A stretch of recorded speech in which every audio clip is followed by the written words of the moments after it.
জল ঢালতে আসা শিব ভক্তদের উৎসাহ দিতে হাজির বিধায়ক বাইরন বিশ্বাস। শুরু হয়েছে শ্রাবণ মাস, আর এই পবিত্র শ্রাবণ মাসে যুগ যুগ ধরে চলে আসছে শিবের মাথায় জল ঢালার প্রথা। শ্রাবণ মাসের পুরোটাই মাসটা হচ্ছে পবিত্র মাস, তার মধ্যে অন্যতম দিন হলো সোমবার। তাই শিব ভক্তরা সোমবারের দিন ভগবান দেবাদিদেব শিবের মাথায় জল ঢেলে পুণ্য অর্জন করেন। আর এই শ্রাবণ মাসে এক অভিনব দৃশ্য দেখা গেল সাগরদিঘির চন্দনবাটি শিব মন্দিরে। সেই মন্দির চত্বরের শাশুড়িরে হাজির হন সাগরদিঘির বিধায়ক বাইরন বিশ্বাস। সেই সঙ্গে ভক্তদের জন্য জল ও মিষ্টির আয়োজন করেন তিনি।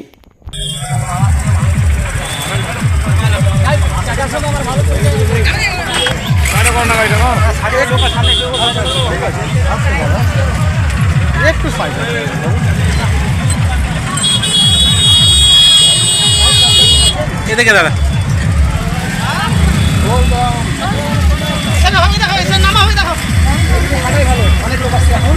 भोले बाबा पार करेगा, भोले बाबा पार करेगा,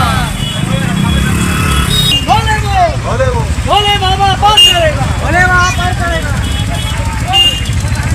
हमें जो ले लेना तो रहे ना, तुम जो हाल करें একটু দাঁড়াও, একটু দাঁড়াও, একটু দাঁড়াও।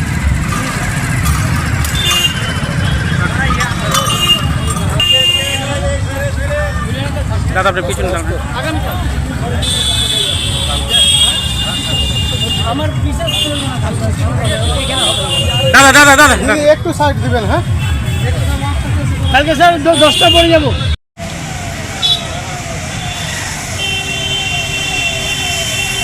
একটু পিছনে, আপনারা একটু পিছনে, আপনারা একটু পিছনে দাদা।